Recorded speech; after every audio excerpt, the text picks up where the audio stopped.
রেহানার মেয়ে টিউলিপ সিদ্দিককে ক্ষমা চাওয়ার আহ্বান জানিয়েছেন প্রধান উপদেষ্টা ডক্টর মোহাম্মদ ইউনূস। প্রভাবশালী ব্রিটিশ সংবাদ মাধ্যম সানডে টাইমসকে দেওয়া সাক্ষাৎকারে তিনি এ আহ্বান জানান। ডক্টর মোহাম্মদ ইউনূস বলেন, হাসিনা স্বৈরাচারী শাসনামলে টিউলিপ ও তার পরিবারকে দেওয়া সম্পত্তি ভোগ করার জন্য তার ক্ষমা চাওয়া উচিত। টিউলিপ সিদ্দিক লন্ডনে যেসব সম্পত্তি ব্যবহার করেন সেগুলোরও তদন্ত হওয়া দরকার।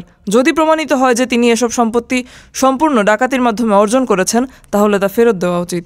সানডে টাইমস জানিয়েছে, তারা তদন্তের মাধ্যমে নিশ্চিত হয়েছে যে টিউলিপ সিদ্দিক বছরের পর বছর ধরে একটি বাড়িতে বাস করছেন, যে বাড়িটি 2 বাংলাদেশি ব্যবসায়ী একটি অফশোর কোম্পানির মাধ্যমে কিনেছিলেন। অথচ এ ধরনের আর্থিক অস্বচ্ছতা এড়াতে তিনি বারবার কথা বলতেন।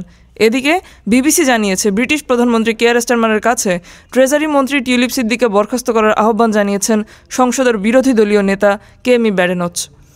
সোশ্যাল মিডিয়া প্ল্যাটফর্ম এক্সে দেওয়া পোস্টে কনজারভেটিভ পার্টির এই নেতা বলেছেন, কেয়ার স্টারমার টিউলিপ সিদ্দিককে বরখাস্ত করার সময় এসেছে। তিনি আরও বলেছেন, প্রধানমন্ত্রী কেয়ার স্টারমার তার ব্যক্তিগত বন্ধুকে দুর্নীতিবিরোধী মন্ত্রী হিসেবে নিয়োগ করেছেন এবং তিনি নিজেকেই দুর্নীতির অভিযোগে অভিযুক্ত করেছেন। ডেস্ক রিপোর্ট, আজ বার্তা, ঢাকা।